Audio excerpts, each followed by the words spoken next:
안녕하십니까. 저는 구급국장 김성현입니다. 현재 구급대원입니다. 구급대원이 저희가 지금 노조의 명의를 빌어서 왔습니다. 오늘 참여하신 구급대원들도 있는데요. 저희가 작년에 응급실 뺑뺑이 이슈 이후에 어떤 잘못된 전달을 방지하기 위해서 노조 조끼를 꼭 입고 참여하라고 저희가 지시를 받았습니다. 근데 이 행동은 제가 보기에는 어떤 국민들의 왜곡이 생길 수도 있을 것 같습니다. 저희는 시민분들이 신고하면 달려오는 119 구급대원입니다. 그래서 저는 지금 이 조끼를 벗겠습니다. 벗고 구급대원의 입장으로서 이 자리에 서겠습니다. 오늘 아침 뉴스에도 접했듯이 병원 앞에서 응급실 앞에서 2시간을 대기하다 저희 구급대원이 아이를 받았습니다. 전혀 부끄러운 게 아니라 자랑스럽습니다. 저는 구급대원들이.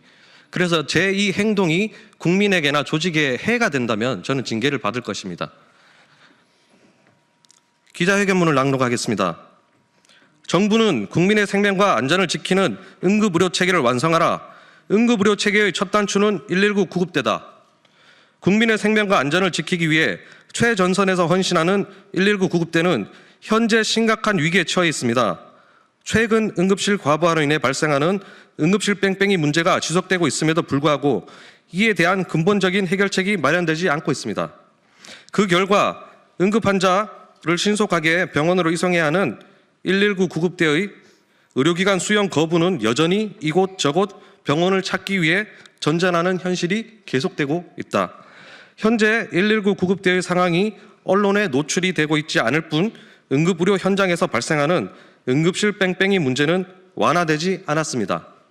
작년 8월 22일 정부 서울청사 앞에서 열린 응급실 뺑뺑이 기자회견 이후 응급실 뺑뺑이 사태가 언론을 통해 알려졌고 9월에는 소방청이 구급 현장 활동에 관련 언론 대응 유의사항 지침이라는 알림을 문서를 배포해 구급대원들의 언론 접촉을 제한하는 조치를 내려졌다.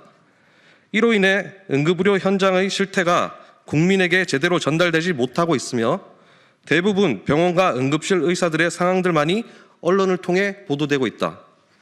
올해 2월 보도된 대구에서 이마 열상을 입은 환자가 병원을 찾지 못해 치료 시기를 놓쳐 사망한 사건, 3월 회식 후 귀가하던 남성이 낙상으로 머리를 다쳐 받아주는 병원이 없어 귀가 조치되었다가 결국 상태가 악화된 사건 등은 일부 사례에 불과하다. 현재 도심 지역의 119 구급대는 이러한 출동을 하루에도 여러 차례 경험하고 있다. 하지만 이러한 현실은 국민에게 충분히 알려지지 않고 있으며 응급 환자의 치료 지원에 대한 책임이 구급대에까지 전가되는 일이 발생하고 있다. 구급대원들은 많이 지쳐있고 환자를 적절한 병원으로 이송하지 못하는 상황이 반복되면서 큰 자괴감과 스트레스, 이제는 몸도 마음도 상처만 쌓여가고 있다.